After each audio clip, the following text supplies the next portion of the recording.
Some people wake up and actually have something they like for breakfast, and other people wake up to these guys. It's the Power Breakfast with Archie and Donny. Donny boy, welcome to Archie and Donny Extra. Is that what we're calling it? I think that's what we're going to run with, Archie and Donny Extra. It's actually not breakfast time at all. No, we're recording this at 20 to 12 on a Friday. This is easily the latest I've ever been back at work on a Friday. I hope you know really? that I'm staying back just for you, man. Just for me. Well, not for us, you're the one who's like, oh, let's do a podcast. Let's reflect on the week. Please. I don't have anything else to do in the afternoon. This has started to become a bit of a trend here where people think that I don't have anything to do. I just was enjoying the company of people here. Yesterday I was here till 3 o'clock. What? At the office? Yeah, and then Mon came up to me from the office and said, why are you still here? I'm not kicking you out, but you need to go. It's funny you got told that at 3. When I first started here, I don't know what was happening before I was doing breakfast, but the guy before me, like I was here at midday, and the sales staff would come up to me going, what are you still doing here? Yeah, right. Go home. Yeah, go and live. Like, people were telling me I need to go home, and I was like, what I had to do, I had to go sign up for a gym membership, and I just knew that it was super lovely, and the people down there were awesome, but I just knew that I was going to have to be like, I'm taking over someone's membership, and I was honestly just putting that off. So I guess I did have something to do, but I was acting, and I think the other reason I got told to leave was because when I am here, I'm not working, I'm yarning, so... You're trying to get content, that's what you should be saying. I was holding up everybody I spoke to, so... How do you feel after week 2 of the breakfast show? Good. I'm more tired this Friday than I was last Friday, I think. A little more tired. Oh, yeah? But I think it was because of the hoops I jumped through on Wednesday. I think that took it out of me. I've slept crazy on Wednesday. It was a big day. I'm sure we'll get into it. But no, I feel good. Feeling more relaxed in the studio. Sometimes maybe too relaxed. So I need to button up a little bit more. So I think you're holding yourself well. I've heard it this week on the show. You're getting much more comfortable, like chatting to listeners. Okay. And you're giving it a little bit back, which is good because that's the kind of listeners that we do have on Power 100. They need to know early if they can tear shreds off you, but they can also take it themselves. Yeah. So this week I heard a few times you chatting to some of the listeners and not being too afraid to, like, make fun of them is a bit of a weird way to say it, but... Banter, yeah. Yeah, I mean, and you heard me obviously dishing it out a fair bit this week too. Absolutely. That was a few times. It was good.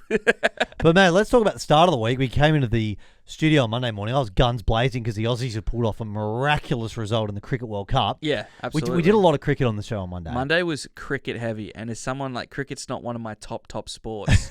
So I feel like it was a real trial by fire. Like, we were even singing... We don't like cricket. We love it. It was good. We did a beautiful, like, a cappella. I've been trying to, like, set you up for it a few more times this week, and you haven't really caught on to what I was trying to do because I thought it was a beautiful harmony that we did when we both said, we love it. Missed it again. So we love it at the same time. Thought it was great. Thought maybe that could be, like, our thing, you know? We just aren't on the same wavelength all the time. No, not all the time. But it's been good. It's, Monday was very... cricket heavy. So we spoke to a journalist. It was very last minute. I really should have tried to line someone up sooner, but peeking behind the curtain, I texted a journalist early on Monday morning to say, and luckily he's in Melbourne, so he was an hour ahead of us. Yeah. And I said, hey man, be great to get you on the air for this. And he's a journalist in our network at ARN. Unfortunately, John did come and he came on the show, but also, like, you were able to ask him some questions that actually weren't too silly. No. For a non-cricket fan, I think you asked some pretty good questions to him. I thought I went okay. Yeah, you did all right. Good bullshitter. It's good to know. Yeah. It's a gig, man. But it was cricket heavy. And also on the show on Monday, you really went all in on your mum. Yeah, listen, there was a list. There was a list of questions. Because on Friday when I was down in Brisbane, there was an hour and a half where I saw her before I was going to go out again. And she asked me about 15 questions in the space of 1 hour, so I had to write them all down. And it was so funny because she listens to the show most days. For her to be texting me while I was still going with the list was like just all time. So have your folks been listening to every show? I think so. I think they've started to slow down a little bit because I didn't... It happens after 2 weeks of the show. Yeah, because my old boy, we spoke about him later in the week and how we didn't get him a good gift and he didn't say anything. Right. Started asking me if I knew what mattresses they had at the Clarion instead because he slept on one a few weeks ago and really wants one for home. Haven't done that yet, but I'll make my way over there, I guess, Monday, I guess. When you went down to Brisbane after the first week of the show, it's funny how you brought that to the show on Monday, how you had written down these things, like taking a note. Do you find that the approach you had to just spending time with your friends, you were kind of half thinking about, what could be content for the breakfast show? Yeah, 100%. 100%. It's good and bad, right? Because you're probably more inclined to do more fun stuff if you're constantly being like, what's the content in that? Like, you kind of put your inhibitions to the side of it. You're like, if I did that, that'd be really bad. And then you think, if I did that, that'd be really bad. That'd be funny as on Monday, you know? So you kind of put your inhibitions to the side. But I think I was pretty good. My circle of friends, there's never a group of people more ready to like tear me right back down to earth. Because there's a bit of I do joke around a lot, and like people in the office even like, he doesn't mind himself and rah rah. Like it's a big joke. Like I do joke around, but those guys don't even let me for a second. They'll instantly, well, you're back here now, so you're just one of us immediately. Yeah. So it's really not that I think I'm not one of them or anything like that. Yeah. But they're like it almost works against me that I'm doing something cool. Well, I'm sure a lot of them were probably listening to the show a fair bit last week too. They were, they were. A lot of the boys furious that they didn't get the call up for the what's wrong. What do you need to know about Donny? Okay, well, let's give him some time now. Who was really upset? Zach was upset. Zach. But you told me Zach was crap talent. Yeah, well, so's Nick. Nick's awful talent. Zap's awful talent. He's awful talent. The problem is, those boys just know things that no one else should know, and they'd have no qualms talking about it on air. So I'm very happy that they didn't get the call out. No, they were. We just couldn't have everyone. No, and we had 3 women on the show last week. So there will be times for them. Nick and Zach, if you ever listen. 4 women on the show last week. Of course. Yeah. The ex-wife, yeah. So Shah got on the show too. So there'll be plenty of opportunities, I think. But no, I thought that was great. You really laying it out to your mum about how much of a pain she can be with all of her tech questions. My old man was actually messaging me because I think I took a pot shot at him throughout that and said that nothing makes me curl up into a shell quicker than him sending me a question about IT. And then he starts winding me up and messaging me going, come on, I've got to be better. Your sister bears most of this nowadays. I'm like, okay, that's true, but it's a radio show, Dad. Let me have my moment. Yeah. Let me exacerbate a little. Come on. Like it's funny, like when I do, like you'll sometimes not take liberty with the truth, but everyone's got a little bit of GST. There's GST on every single product in the country. So of course there's GST on the radio show. 100%. And then your friend's like, that didn't really happen like that. You're like, oh, mate. Yeah, sure. Yes, Shut up. For this situation, yes, it did.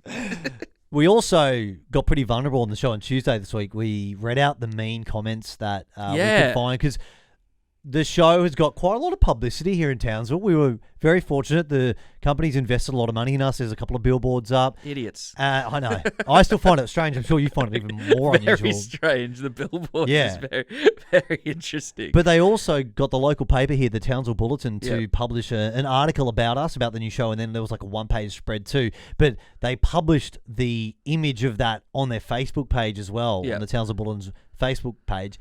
And there were some pretty interesting comments that got there, and it was a good test for you, Donny, to see like how thick is your skin, because we have no control over this stuff. Yeah. And man, there were some great comments. Just the image that they chose to put up was we were wearing the tuxedos.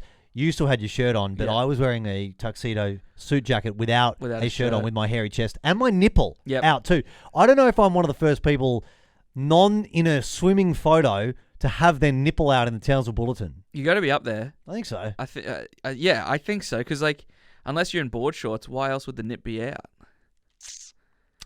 These are the questions that I'd love to get the answer to. Well, I can't believe they published a photo of me and my nipple. I don't think. You know what's funny is I don't think it's as outrageous as you, but I guess it's not my nipple. So I'd like to cut my nipple out of the photo, like in the newspaper. Put that nipple somewhere. And just go, do you know whose nipple this is? Well, that's what's like. I thought you were gonna say you wish that they did like had the photo but not the nipple, like when the Mario movie came out and he was just nippleless up top. Like, would that have been better if they'd like scrubbed out the nipple and just had skin? I wouldn't have minded a Photoshop on that. I thought they might touch up some of my face too, but they didn't do that either. No, I didn't get a touch up either. But some of the best comments were those who were ambiguous about who they were talking about. Yeah. Because there were some great comments like, "Oh, glad this is on radio, not TV." Yeah. But what was that one? It goes, "Are you serious? Just as well this guy is on radio and not TV." And that's rough on you. That's How do you know it's not about you? I don't know, but I have to believe it. That's the only way I get through. I do think that they're looking at your ginger beard going, oh, this bloke reckons he's really funny. The ginger beard is crazy because it's not normally this ginger. Something's happening to me. I don't know what it is, especially in the studio with those cameras. It comes out red as. Oh, so it's all about the cameras. Well, look at me right now. Is it that ginger? It's pretty ginger. Like, it's almost like Ed Sheeran. It's not, though. But I don't know. It's not, though. It's pretty bad. Because the hair on the top of my head. All right, show off. That's like the furthest thing from ginger you could be. Yeah, you're right. But so it doesn't make any sense. It's definitely a lighter brown, but it could be the sun. I mean, the UV index up here, extreme. You're lucky. We used to have to say that every time we did the weather. Oh, no matter really? what, we used to have to say it's going to be 31 today, and as always, the UV index is extreme, and it never, ever changes. It's always extreme. And then eventually one of the big bosses came in and said, why do we say this every day? It never changes, so we don't have to say it anymore. But I am still pretty sure they're talking about you in that photo. No, they can't be, because I looked quite dapper. You had your nipple out. Had to be you. Hairy nipple boy. I don't know. If there's any legs to you taking the photo and putting my nipple across town, even if I've just given you the good idea, I'm happy for you to run with it. Yeah, let's hide the nip. Not free the nip, hide the nip. Hide it, baby. Hide that nip. Whose nip is this? But the big event of the week, Donny, was the Aldi opening and the big grand opening at the shopping centre. At Willow's there. We got a secret sneak peek on Tuesday. The first time you and I have both been given a walkthrough at a supermarket. It was really funny because, okay, I've been here I've been up in Townsville for a month now. Yeah. And in that 1 month, I've got to do a lot of cool things already. And I'll normally put up like videos and photos of like, look at this cool thing I get to do. Put it on my personal Instagram to kind of like flex on people back home, right? Like, yeah, look. Are you admitting right now that you're a show-off? That's what literally everyone is doing on Instagram all the time. You're not posting on Instagram for yourself because you have Instagram for yourself. It's called your Photos app, right? So there we go. The slam down with the camera roll right there. So obviously that's what I'm doing. And I got to the Aldi, the secret sneak peek at the Aldi. We walked behind a closed door. Yeah, there was like scaffolding boarded up with white sheets. And I literally had my camera out to take a snap. And I'm like, my mates are just going to think I'm going shopping. Like, why is he posted on Instagram about going shopping? Because for us, you and I, Aldi is free flowing. Good different. Yeah, it's good different. And it's not that different down south. It's just, It is what it is. But I understand. I didn't like the rigmarole from Townsville local, some of them, that were frustrated about people being excited about an Aldi opening. My rule of thumb is like, if you're actively getting frustrated by other people being excited by something, you suck. Yeah, like, what's the point? Why have you got to be so negative in the world? I mean, obviously there's some things probably we shouldn't get too excited about, but the majority of things, if it's an innocent thing like a shopping centre opening and people are excited and you're like, oh, they're just idiots, I don't get what all the fanfare, like, yeah. You're the lame one here. I know. Do you reckon those are the people who are like, as taking that stand, they're not going to go and shop there? No, some of them were definitely there on Yeah, exactly. Do you know what's so funny about this is that my little silent protest in life is that I follow very few like professional athletes. Oh. It's like my weird way of going, I'm not going to get caught up in the fanfare. Nah, if I see it, I see it. If I don't, I don't. You know, I'm the same. I don't follow on my Donny Sports Instagram. I don't follow a lot of footy players, and then it's so awkward. So like Matty Bowen, right? I wasn't following him on Instagram. And I love Matty Bowen. I had photos of him in my room. But when he tagged me in something, I'm like, I really want him to follow me.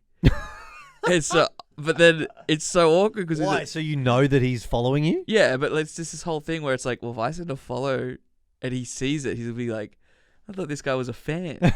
What's going on? And it's the same. Like whenever I see a footy player, if they've interacted with something, I go to see if they follow me, and I'm like, oh, I don't follow them. I think you're looking into that a little too much. Also, let's be honest. Following an ex-player is not nearly as exciting as follow a current player. They're the ones doing things and living a more exciting life. I almost think it's definitely more interesting to follow ex-players. Why? Because you can watch a possible train crash up close and personal. Like somebody trying to remain relevant. Yeah, like dude, the relevancy battle is so fun. Like you know, you're gonna follow who you're gonna follow. Like Tommy Dearden. Is Tommy Dearden gonna post anything juicy on his Instagram? No. But his new specialty attacking coach, he will. Jimmy Maloney will. Now he's back in the game. I wonder if they're going to get tighter around his access to his own Instagram account. Maybe. Maybe we could... No, we won't be able to get Jimmy on the show, sadly. We won't get into that on this podcast. But back to Aldi. So, yeah, we did this walkthrough, which was quite humorous because somebody walking you down the aisle of a supermarket to go, so this is where our refrigerated section is going to be. The produce will be here tomorrow. This is where you can get great deals on all your meat. The woman who did it, the marketing lady, she knew a lot of stuff about Aldi. And you could tell it wasn't her first walkthrough. No. Nay, first walkthrough of the day. Definitely not. We got the second run of the walkthrough, so we got the more polished and refined version. Yeah. But that led to a big moment on the show on Wednesday where for the second time in a week, you have been out on the streets doing what we call in the business an outside broadcast, where you get a phone, it connects back to the studio. I can talk to you while you're on location. Yeah. And you drove out to cover, like a reporter, the grand opening of the shop. Yeah, full on. Full on. So it was interesting because obviously last week we did, I can't even talk about it, but I went and saw a listener.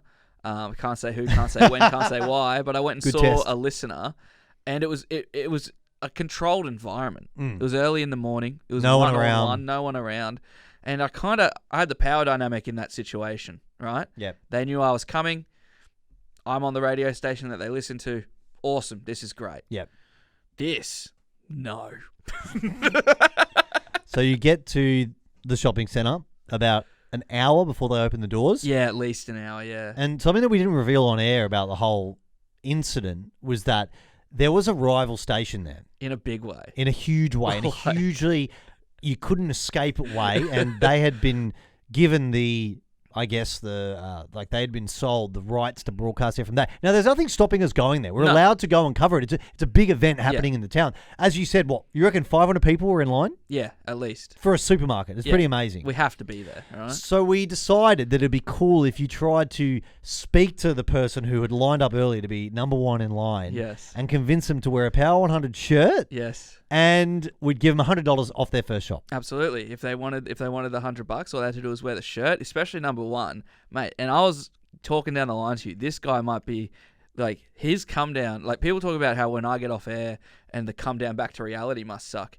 This guy, his life is just before and after Aldi, I reckon, because I've never seen in my life someone more requested for photo opportunities. It was insane. 9, 7. The rival station. I think there was 2 rival stations there interviewing him. Photographers, the Aldi photographer, the Willows photographer, photographers from the Bulletin. This guy's getting... When I got to him, he was sweating, okay? When I got to him, he was sweaty. He had been doing a lot. He was on a press tour as the first guy He is forever known as Aldi Man. He will be forever known as Aldi Man, and I'll be honest, his name does escape me. I think it might have been Sean. I think he might be right, or Shane. Shane or Sean. Simon, mate. Maybe. It was an S. Look, I've got the audio to play now, but I think it's really important to add a little bit of context to what we're about to listen to. This is you having the guts. And behind the scenes, when you were talking to me back in the studio when songs were playing, you were like, Archie, man, like, this is pretty intimidating, dude. Like, there's a lot of people from the other station here. They're not happy I'm here. You were wearing a massive shirt with Power 100 on it. You feel like you're not supposed to be there, which is part of the fun. Yeah. But you mustered up the courage to talk to the guy who's number one in line, and you said that there was about 6 members from the other station, like their promotional staff, looking over you. As within their tent was within 3 meters of him. Let's listen to the moment that you spoke to the guy who was first in line. Want an easy summer. I'll be honest, I'm a single man too. I think me and you standing at the front of Aldi's, our stocks are going up rapidly. I have a bit of a proposal for you. I have in my hand a Power 100 shirt. I also have a $100 gift voucher. We're trying to find someone to wear the Power 100 shirt for this $100 off your shop today. He can't. No. He just want to come in for a normal customer this morning. But I appreciate it. Thank you. No, I appreciate you for even coming on the show. This is Aldi royalty that we're standing with today. It's a no, but I'm feeling good about it. No, brilliant. Thank you. Thank you. Archie. Yeah. We've got some breaking news. Although 1 is a no. What's better than 1? It's number 2. Who am I here with? Karen, lovely. That's my mum's name, one of the best names in the business. I have a $100 gift voucher and a Power 100 shirt. Are you interested? I'll put that shirt on. Oh, we are on here at the front of Aldi. I've handed over the gift voucher. The shirt is going on. Number 2 is better than number 1. Well, no, number 1's fine. Simon's a great guy. Number 2 is still very, very good. Very, very good. Oh, give me a high five, Karen. What are you looking to grab today? Yeah. Tablets for my kids. Tablets for your kids? My grandkids, sorry. So you're running straight to the special buys? Yep, 3 of them. Well, I think number 2 in line, you got a very good opportunity here. Just got to find them. Well, I hope that $100 helps. Very Merry Christmas and happy shopping. And Thank you very much to Power 100. And Karen, she's got to keep that. That's all right, me trying to jump in there a couple of times, but mate, listening back to that, you haven't actually heard that go to air. I haven't heard that back yet. I'll be honest. When I was interviewing the first guy, I just said I got queasy listening back because I knew rejection was coming. I just got squirmish because it just flooded back how awkward the whole thing was. But then when Karen, I think because the fact that Karen had my mum's name really helped things. You reckon? I think I was immediately like, all right, for some reason I feel safe. But also because she called me over. When he said no, her eyes lit up and she's like, I want $100. Yeah, I think because you were able to come up with that great line as well. Like, Karen, it's one of the best names in the business. Like, it allows you to relax a little bit. I mean, I was so proud of you because we do this a lot in radio, and like the show's DNA from before you got here was very much like we're on the streets. We're not afraid to get in people's faces and ask them questions because that's kind of what we think is fun. Yeah. Maybe the public disagree with that, but it showed your guts on day 9 of a brand new Breaking Radio live on the air. Anything could have happened, right? I had my finger ready on the dump button. We've got a 6-second delay. The guy who you spoke to first could have sworn, so could have Karen. But you had the guts to do it and to get amongst it with the pressure of the circumstances. You did a great job. And then you came back to the office afterwards. And we won't reveal all the details about what happened there. But you must have felt good with the reaction you got from most of the team. Oh, it was ridiculous. Like, as I walked back through...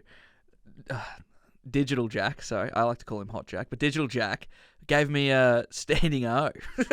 I was quite impressed, but everyone seemed pretty chuffed by the whole thing. So that really, because you don't really know, you're just out there on your own, and you're obviously down the line being like, mate, that was great, stuff. But then when I came back, everyone was like, mate, that was actually really... Like, the fact that they all seemed quite impressed that I did it, I was like, oh, okay. Isn't it weird how your job now is coming back to the office after being a public nuisance? Yeah. And everyone going, oh, wait, Donny, you're a legend, man. What a weird world we live in. Very, very strange. I say it all the time, Donny. It is so unusual that we live in a job now where the stupider our ideas are, the better we are at our job. Yeah, isn't that a weird thing? It's so dumb. Like it's lovely though. It's awesome. I love it a lot. It was a big day Wednesday because we came back and then we did. We just worked like normal for a bit. I'm like, I do not feel normal right now. Like we just did like normal. I think we had a meeting like and all stuff. A 10. And I'm just sitting in there just like, because I was still like, I'm not really used to and good at doing that stuff. Like, so I was still trying to get used to like that. And the fact that it was on radio, live radio, it was just it was full on in the moment. I'm very happy that I did it, but I was like coming down off the adrenaline and I'm sitting in this meeting and I'm just like, I'm not even here, dude. Like, I'm not. And just when we thought though that was the best moment, we just have to relive some of the greatest audio of after you did that, when I basically forced you to speak to other people who are in this line of 500. Yeah. Find out why they're there. Let's talk to them. Again, live on the radio. You weren't that keen to do it, and here's a bit of the gold. All right, we're sending you back for another interview after the success of the last one. So who else wants to have a chat to you, Donny? I'll try and grab someone as they're running past me. I'm trying to find the line. There's a lot of... I've never seen a supermarket open with such fanfare. I'll try and grab someone as I get closer to the line. Hey, mate, could I talk to you for a second Nah, not interested at all, Archie. Not interested at all. People just want their special bites, Donny. They don't want to talk to you. Do we dare go back for a third bite? All right, let me have a look if this cherry has any more bites on it. Hey, mate, we're just on Power 100. You mind if we have a... Nah, not interested either, Arch. They just want their special buys. Oh, God, I feel like your dating life's playing out live on the radio right now. All these rejections happening at a fast, rapid pace, Donny. A lot of left swipes happening. A lot of left swipes. So what were people's faces when you were approaching them? I think the first guy that rejected me gave the second guy the confidence to do the same thing. Well, yeah, how close were they standing to each other? So, like, they were walking toward... No... the first guy was walking towards the line. The second guy was in the line, right? So the first guy, he's walking towards the line. He looked like quite a nice guy. He was about 45, 50. By the way, I know that you might be listening to this podcast. Donny's hand gestures he looked like a nice guy, was shaking his left and right hands like he's like walking. I'm walking. Yeah, he's walking, but in a cheery manner. Sorry, go on. And he just gave me a wipe of the hand and a shake of the head. Just blanked you. Didn't even give me words. Just a. It's gonna happen. Then the next guy, I think he saw me get knocked back. Might have been like, who is this guy then? If people aren't gonna want to talk to him, and then immediately as I turned to him and was like, "Hey, we're just on Power 100," he's just like, same thing, just no words, just but a wave. Not too rude. Just No, not rude. They weren't like, get out of here or whatever. They're just like, nah, not for you. Yeah, not me. No. We forget sometimes. Like we love being on camera, being on the radio, and you do forget sometimes. Oh, other people don't like this. Which is it's hard to wrap your head around sometimes. Like it's cool. Like the very first interview we did that day was a mum and a daughter. And I was like, oh, you meant to be in school? And she's like, no. And I was like, I don't believe that. She was in a school uniform. Right.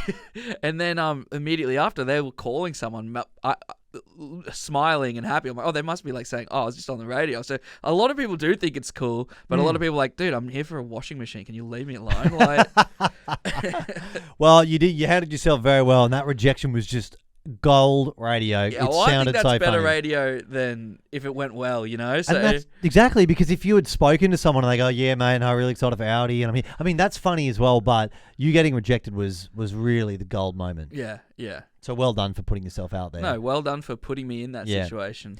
And sharpening my sword. Thank you. So Thursday show, moving along, you went in on something that you've noticed around Townsville. Yeah, it's been a bit in my bonnet for a few years, to be honest. But since I got up here, the amount of world famous pies is just insane. Like, there's just so many pies that are allegedly world famous. So I had to come up with a criteria as to what makes something world famous, you know? And you got quite good feedback from our listeners about this. There was a bloke who rang up who told us that it's all about the pastry, which we're like, no, mate. And Frosty, North Shore, if you're listening to this, you are one of our favourite listeners. However, that wasn't the point of the topic. It was, how do you claim that title? Yeah. And it's funny because what I'm learning too is there's not really time when you're on the phone with someone to stop them and correct them. And it's the same with when me and you are in the studio. There's no time to do anything but yes and someone. And as long as it makes a sliver of sense, people listening will be like, okay, but if you handbrake a situation and be like, no, that's not what that is, it just kills it, right? Because he was saying, I thought I understood what he was saying, that you have a good pie, a bad pie, and a world famous pie. Like, it's not like the fame has anything to do with it. It's a standard of pie, like bronze, silver, gold, world famous. That's not what he was saying at all. No. I have no idea really what he was trying to say. But I made a criteria. The phones did like ring for that, which was so interesting. I was not expecting the phones to ring for the pie stuff, but I guess it's relatable. Were you happy with the guy, I think it was Michael in Bushy Beach, who said that it's to do with international recognition and some of these world famous pie shops that you see on the sides of the roads, like in Cardwell we brought up, which is, it's about 2 hours north of Townsville, maybe slightly more. Yeah. And they've got a world famous pie shop. It's been there for about 25 to 30 years. Yeah. And a lot of backpackers will stop there with the Greyhound buses. So I think it's feedback goes back to those countries. What's interesting too, though, is like we had 2 different people call. We haven't aired them all. We didn't air all the calls talking about Yatla down in southeast Queensland, saying how they don't really rate their pies, but they admit that they are world famous. So it doesn't have to be a good pie to be world famous either. It means nothing. World famous means it. From this day forward, Archie and Donny, the Power Breakfast is world famous as far as I'm concerned. Are you putting your hand up then to be... We were talking about how there should be an adjudicator, like a Guinness World Record, but like a world famous adjudicator who gets to have the authority to go to pie shops to say if they're world famous or not, right?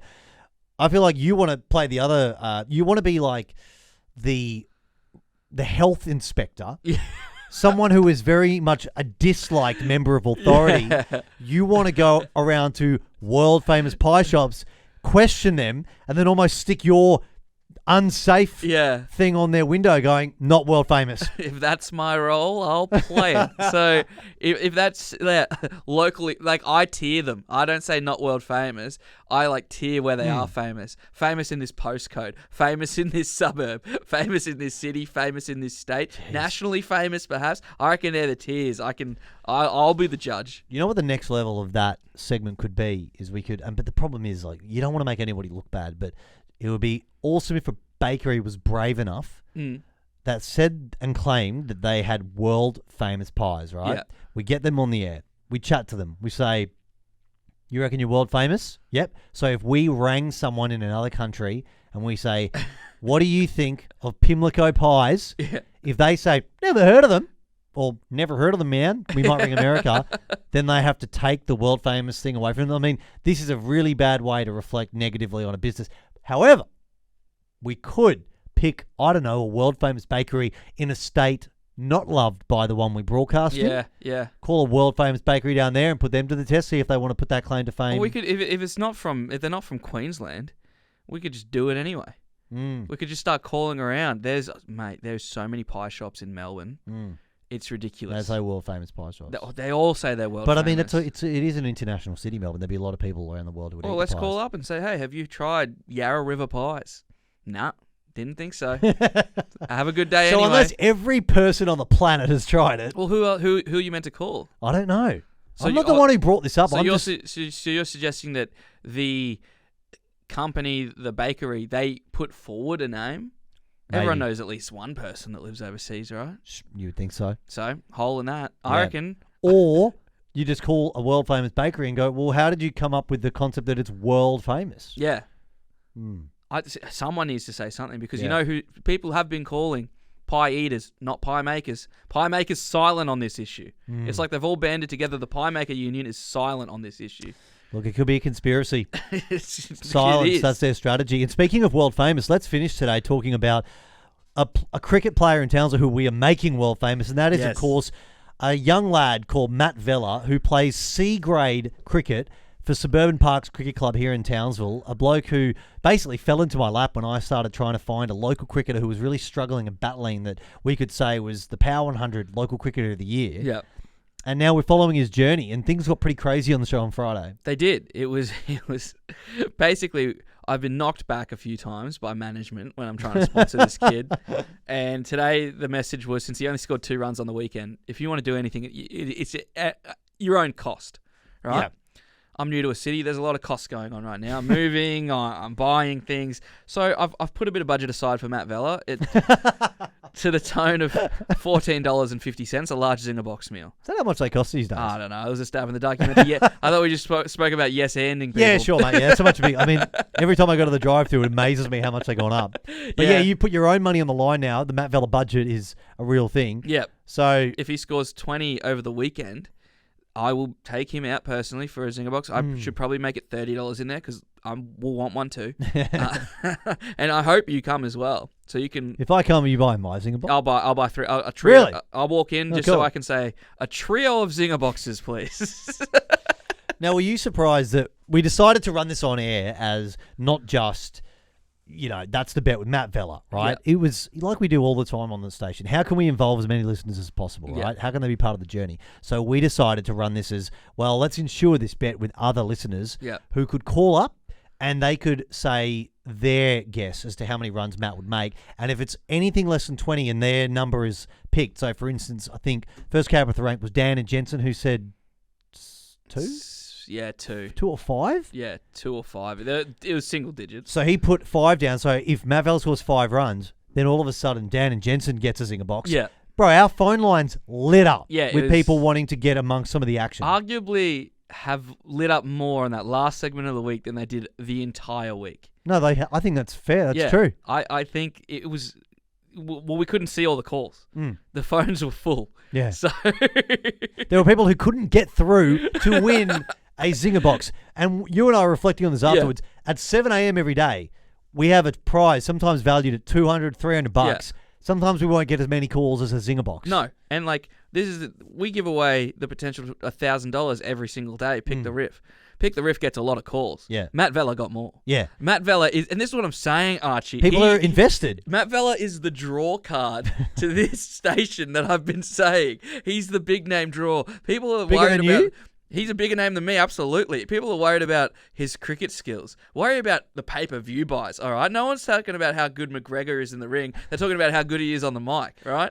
How many names does he draw? And Matt Vella, the evidence is there. Kid can draw names. So would you say, are you brave enough to say on this pod that in your wildest dreams, do you imagine a world where someone who is a very big fan of the radio show or listens to us all the time, is there someone in Townsville waking up on Monday morning and their first thought is, oh, geez, I can't wait to find out how many runs Matt Vella made on Sunday? I guarantee it. I guarantee it. And if you are listening to this and that's you, please get in touch with us. But that was a big week, and we'll find out, well, I don't know, when you listen to this, I'm sure we'll already know how many runs he made. But we've got something very exciting. Well, you have got something exciting in the works for Matt Vella. Massively exciting. Do I unpack it now? No, definitely not. Nah, keep the lid on it. That was nice what you did there. Yeah. A little I reckon that wraps us up. What do you reckon? Yeah, I think that's good. 12:15 on a Friday. Let's get the hell out of here, man. Yeah. Some of us work so hard. And we got our Christmas party tomorrow night. That's going to be so fun. Christmas party. report cards on Monday. Wow.